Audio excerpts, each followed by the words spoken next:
오늘 본문의 내용은 바울이 계속 재판을 받는 내용입니다. 그런데 권력이 교체되면서 총독이 바뀌었습니다. 이제 벨릭스 총독이 로마로 소환되고 베스도 총독이 내려왔습니다. 그런데 이 베스도 총독은 젊고 유능하고 아주 똑똑합니다. 그래서 가이사랴의 총독으로 부임한 지 3일 만에 바로 예루살렘에 올라가서 유력자들에게 인사를 나누고 상견례를 하고 있습니다. 놀라운 사실은 이러한 상황 속에서도 유력자들은 참 예의에 벗어나는 행동을 하는데 2절에 보면 이러한 내용이 나와 있습니다. 대제사장들과 유대인 중 높은 사람들이 바울을 고소할세. 베스도는 예절을 갖춰서 상견례 인사로 갔는데 대제사장과 유력자들이 벨릭스 총독 베스도 총독 앞에 지금 바울을 고소하고 있는 겁니다. 이건 무례한 요구지요. 그런데 더 참 답답한 것은 3절에 보면 그들의 속내가 드러나고 있는데 이렇게 기록을 하고 있어요. 베스도의 호의로 바울을 예루살렘으로 옮기기를 청하니 이는 길에 매복하였다가 그를 죽이고자 함이더라. 처음에 여러분 왔으니까 얼마나 잘하고 싶겠어요. 그러면은 유대 유력 지도자들의 협력 없이는 치안 다스리기가 어렵잖아요. 그걸 이용해서 정신 못 차릴 때 바울을 가이사랴에 있는 그 구금된 그곳에서 예루살렘으로 옮겨오길 청하면 아무것도 아니니까 그냥 예절상 이해할 줄 알았겠죠. 그런데 여기 성경에 보면 베스도가 뭐 바보입니까? 뭐 로마 총독 아무나 됩니까? 이미 보고받고 인수인계 받고 정보 대충 다 알고 있지요. 무례한 것을 안 거예요. 매복하고 있다가 바울을 죽이면 이건 중간에 벌어진 테러니까 아무도 책임이 없죠. 그냥 조사한다고 시간 끌면 끝나는 거잖아요. 아주 교묘하게 빠져나가길 원했죠. 저는 이 하나님의 말씀을 준비하면서 좀 답답한 마음이 들기도 했어요. 왜냐하면 이미 바울이 구금된 지 2년이 지났잖아요. 그러면 세월이 흘러갔으면 사람이 좀 잊어버릴 줄도 알고 그래야 되는데 이 대제사장과 유대 지도자들은 바울을 죽이고자 하는 마음이 너무나 가득 차 있는 겁니다. 여러분 대제사장들 아닙니까? 유대의 높은 지도자들 아닙니까? 이들은 하나님을 아는 사람들이에요. 이들은 백성들 앞에 공의와 정의를 이야기하며 재판을 이끌어가는 사람들이라 이러한 말이에요. 그런데 지금 마음속에는 뭐가 있어요? 바울을 향한 증오. 바울을 죽여야 자기들의 기득권이 유지되는 거예요. 그래 유대교가 사는 거예요. 그래서 바울을 그냥 놔둘 수가 없는 거죠. 그러면 이들의 죄는 뭐예요? 이들의 죄는 생각지 않은 죄가 있는 거예요. 왜 그러느냐? 여러분 지난주에 제가 말씀을 드렸잖아요. 바울은 나는 선한 양심을 따라 살았다고 그랬어요. 선한 양심이 뭐예요? 하나님이 주신 마음이에요. 그러니까 이 헬라어로 양심이라는 것은 함께 생각하다 이러한 뜻이 있어요. 그러니까 하나님 앞에서 생각하는 것, 하나님 앞에서 그의 마음과 태도 생각하는 것이 양심이에요. 그래서 하나님 마음에 불편하면 회개하는 게 양심이에요. 하나님의 뜻에 어긋났으면 돌아가는 게 양심이에요. 그런데 지금 대제사장과 유대 지도자들은 하나님을 알고 율법을 가르치고 백성들의 리더이고 재판을 하고 세상을 향하여 공의와 정의를 이야기하는 권력자들임에도 불구하고 그들의 마음속에는 하나님이 없어요. 하나님 앞에서 생각하지 않았어요.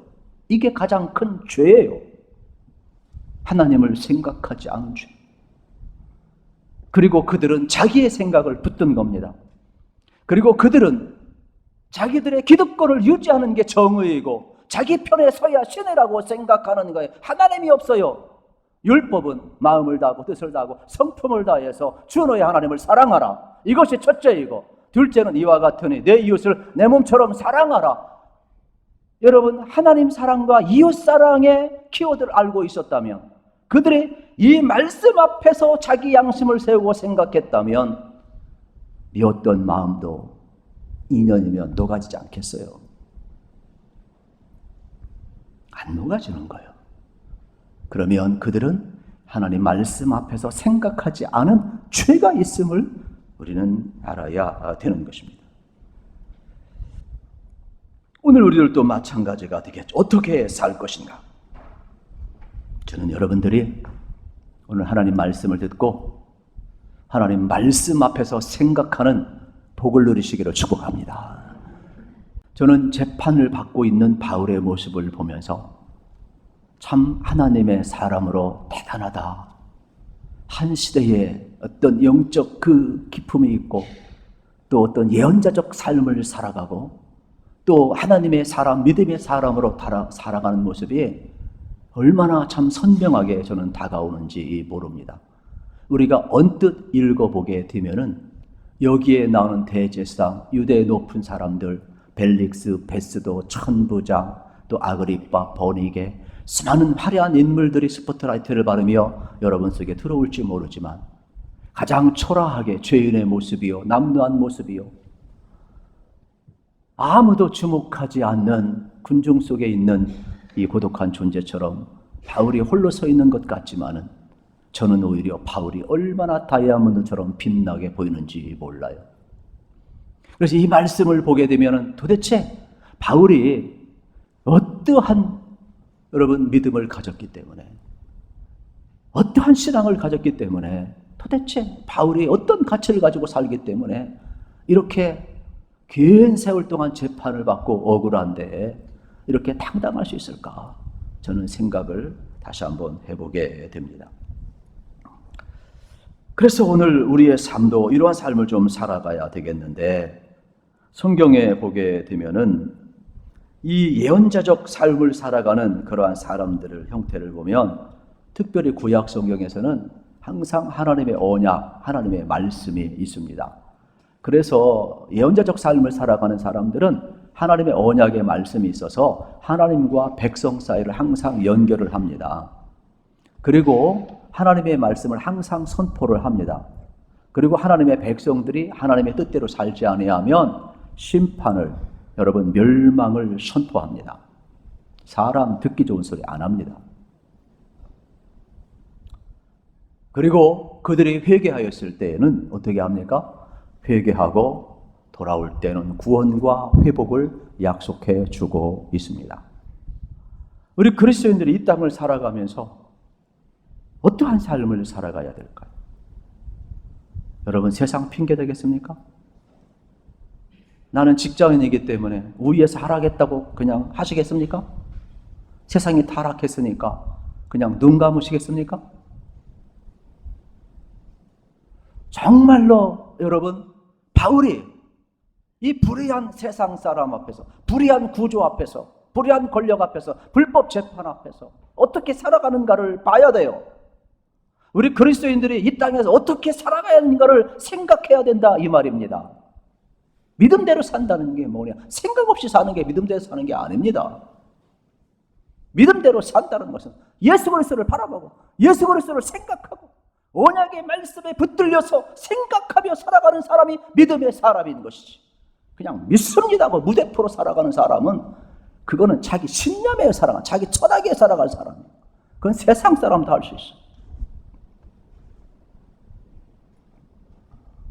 그래서 성경은 우리들에게 예언자적 삶을 살아갈 수 있도록 요청하고 있는데, 오늘 우리가 이 삶을 살려면 어떻게 해야 될까? 바울처럼 하나님 앞에서 생각하는 훈련, 하나님의 말씀에 붙들려 사는 훈련을 저희들이 해야 될 것입니다.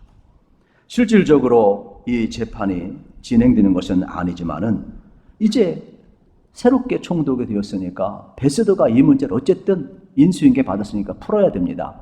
그래서 4절, 5절에 보면은 이 난처한 상황에서 이렇게 대답을 합니다. 베스도가 대답하여 바울이 가이사랴에 구류된 것과 자기도 멀지 않아 떠나갈 것을 말하고 또 이르되 너희 중 유력한 자들은 나와 함께 내려가서 그 사람에게 만일 옳지 아니한 일이 있거든 고발하라 하니라. 일단은 이제 베스도가 자기 총독 관적 가이사랴로 가고 싶어 하죠. 그래서 계속 고발하고 싶으면 여기 와서 고발하라. 그러면서 이야기합니다. 아무리 보아도 증거가 없는데 왜 자꾸 죽이라고 하느냐. 로마는 그 당시 법치주의 국가이기 때문에 여러분 철저하게 법으로 통치하고 있었단 말이에요. 그렇다면은 베스도가 총독이라면 정보를 다 갖고 있단 말이에요. 그래서 이미 벨릭스를 통하여 바울이 우리가 로마 사람 입장에서 보면 그렇게 총독 앞에까지 갈 그러한 죄도 없고 또 기껏 해봤자 자기들 그냥 여기 성경에 나오는 것 뭐예요? 로마인 전혀 관심 없는 그냥 종교적인 문제예요. 예수 그리스도의 십자가와 부활을 믿고 이걸 증언한다. 그래서 유대인들이 지금 우의증을 하는 거예요. 왜? 우의증을 하니까 바울에게 전염병처럼 소유를 일으킨다 그러니까 바울이 소유 일으킨 적이 있어요? 디아스포라 그 당시에 400만 명인데 400명 다 다니면서 예루살렘에 온 지 이제 10년 만에 열흘밖에 안 됐는데 언제 400만 명 언제 다 만나요? 우리가 선교를 해보지만은 사람 만나기가 보통 어려운 게 아니잖아요. 그러니까 거짓말을 하니까 증거가 안 되는 거예요. 계속해서 의존만 나오는 거예요. 베스도가 바보입니까? 고발을 하는데 증거는 없고 말로만 소유를 일으켰다. 황제를 모독했다. 또 그런 것 안 된 어떻게 되는 거예요? 자꾸 자기 종교 문제를 이 로마 실정법에 걸려다 보니까 우의정을 자꾸 하는 거예요. 그것은 스스로 그냥 죄를 폭로하게 되어 있어요. 그래서 베스도가 이제 7절부터 쭉 11절까지 보게 되면은 죄가 있으면 내가 벌받게 하겠다. 증거 갖고 와라. 없어요. 결국은 어떻게 합니까? 바울도 마찬가지죠. 나도 죄가 있으면 증거 내놔라. 그러면 나도 당당하게 벌 받겠다. 바울이 똑같은 입장을 취하고 있음을 이제 보게 되는 것입니다. 2년 동안 가만히 있다가 여러분 지금 바울이 또 새로 총독이 오니까 또 새 출발하면서 여러분 재판을 받아야 하니 얼마나 어렵습니까? 또 심지어는 또 다른 만남, 이제 그 갈릴리 지역을 다스리는 이 아그리빠, 헤롯 아그리빠가 되겠죠. 이제 헤롯 대왕의 아들이에요. 그래서 헤롯 대왕이 죽고 이제 아그리빠가 다시금 2세가 되겠죠. 이 갈릴리 지역 분봉왕 통치자가 돼요. 버니게와 함께 등장을 하는데 서로 이제 궁금한 거예요. 그러면서 어쨌든 간에 지금 이 베스도 입장에서는 바울이 황제에게 항소를 했으니까 로마로 보내야 하는데 죄복이 없어요. 그래서 좀 적절히 타협해서 좀 문제를 풀고 자기 실적 좀 쌓고 싶은데 실적도 못 쌓고 바울은 또 로마 황제 앞에 가야 하는데 고소 내용에 쓸 내용이 별로 없어요. 로마 실정법에 위배되는 게 없어요. 그래서 벨릭스 총독 같은 사람도 손을 못 댔는데 베스도 같은 스마트한 총독이 손을 대겠어요. 그런데 이걸 그냥 대충 보내버리면 황제가 그럴까? 이 사소한 것 가지고 나에게 보냈나? 이 무능한 놈하고 또 책임을 물을 거 아니에요. 그러다 보니까 이제 자기한테 인사 왔던 이 그 지역에 여러분 이제 그 아그리빠와 버니게 이러한 분봉왕과 상의하는 내용이 나오죠. 그래서 과정을 소생하게 쓰기 위해서 하지만은 사실 그들은 이렇게까지 이야기를 해요. 성경에 보면은 내가 황제에게 항소하지 않았다면 이건 아무 죄가 아니야. 로마법에 아무 상관이 없어. 내가 풀어줄 수 있어. 그런데 네가 상소했기 때문에 로마로 가야 돼. 이러한 내용이 여러분 오늘 본문의 내용인 거예요. 그러면 생각해 봅시다. 우리 입장에서는 하나님 사람 아닙니까? 주를 위해 충성하는 사람 아닙니까? 그러면 좀 하나님이 좀 역사하셔서 환경을 바꿔놓으면 안 됩니까? 좀 풀어주면 안 됩니까? 그런데 여러분 놀랍게 상황은 안 바뀌지만은 오히려 하나님은 바울을 보호하셔서 이미 여러분에게 말씀드린 것처럼 네가 예루살렘에서 복음을 전한 것처럼 로마에서도 복음을 증언하여야 되는 이 사명과 비전 때문에 바울을 로마까지 이끌어가고 있음을 우리는 이제 보게 되는 것이죠. 지금 바울은 이러한 상황 속에서도 두려워하지 않고 영적 기쁨을 가지고 담대하게 여러분 나가고 있음을 발견하게 됩니다. 오히려 진실하기 때문에 이들이 더 압박할수록 더 여러분 재판을 하고 이 죄를 드러내게 할수록 바울의 진실만 드러나고 있음을 발견하게 되는 것입니다. 그렇다면 오늘 우리들도 마찬가지가 되겠죠. 여러분 이 세상 살아가면서 너무 두려워하지 마시고 여러분이 하나님 앞에 살아간 훈련, 또 말씀 앞에서 생각하는 훈련, 또 여러분이 회복된 착한 선한 양심을 가지고 살아가는 훈련을 하면 어떤 일을 겪을 때 우리 담대할 필요가 있어요. 내가 잘못했으면 죄송합니다 하는 거예요. 회개할 줄도 알아야 되는 거예요. 책임질 줄도 알아야 되는 거예요. 그리고 다시금 회복해서 우리가 새로운 삶을 살아갈 수 있어야 되는 것입니다. 그리고 바울처럼 여러분이 복음 때문에 고난당한다면 절대로 두려워할 필요가 없어요. 예수님도 말씀하잖아요. 제자들을 파송하면서 마태복음 10장에 보면 이렇게 이야기해요. 너희들을 어린 양을 이리 가운데 보냄과 같도다. 그러면서 뱀같이 지혜롭고 비둘기같이 순결하라 이야기를 하죠. 그리고 너희들도 복음을 전하다가 너희들 높은 사람 앞에 서게 될 날이 올지 모른다. 그러나 그때 두려워하지 말라. 할 말을 내가 주리라. 성령님이 주리라 그랬어요.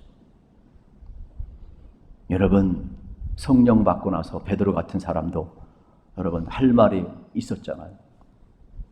오늘 우리도 마찬가지예요. 우리가 복음을 전하다가 어려운 일을 당하면 변명할 필요 없어요. 하나님 앞에 기도하면 여러분 하나님이 담대하게 고난도 받을 수 있도록 해주시고 고난도 이길 힘을 주시고 꼭 변호사 있어야 할 말이 있는 거예요. 당당하게 십자가와 부활의 복음을 붙들고 전하다가 고난당하면 할 말이 왜 없겠어요? 당당하죠.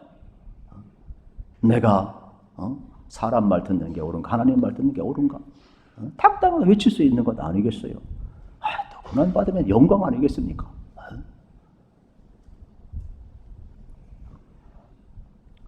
그래서 오늘 우리가 어떠한 삶을 살아가야 되느냐? 하나님 앞에 살아가는 훈련, 하나님 앞에 생각하는 훈련 매우 중요합니다. 저는 한 주간 여러분이 살아가시면서 내가 어떻게 사는 것이 정말 그리스도인다운 삶인가 생각해 봐야 돼요. 이제 여름철이 되었어요. 교회 오실 때도 옷 입는 건 자유예요. 여러분 젊은 사람 앞에 옷 이렇게 입어라 저렇게 절대로 말하지 마세요. 마음대로 입게 놔두세요. 그러나 한 번은 생각해야 돼요. 내가 이렇게 입는 것이 경건의 훼손이 안 되는가? 이게 덕이 되는가? 생각해 볼 필요는 있어요. 현대를 살아가면 너무 율법화시키는 없지만 그러나 자기 입장에서는 생각을 해봐야 남은 말할 수가 없어요.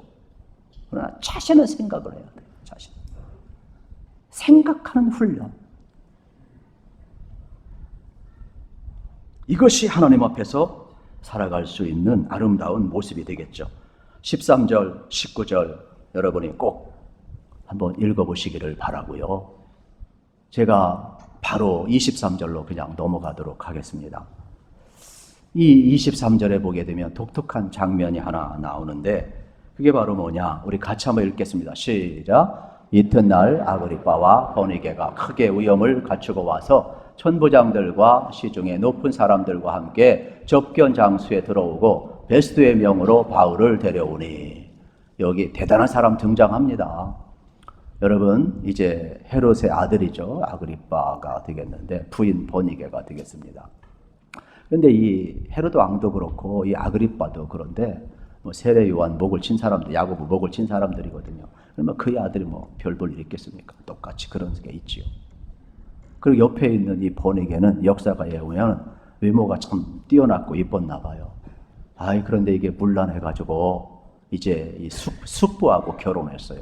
숙부가 죽은 후에는 이제 누가 나오느냐? 이제 길르기야 왕, 이제 플레몬이라는 왕과 또 결혼을 해요. 그리고 또 헤어져요.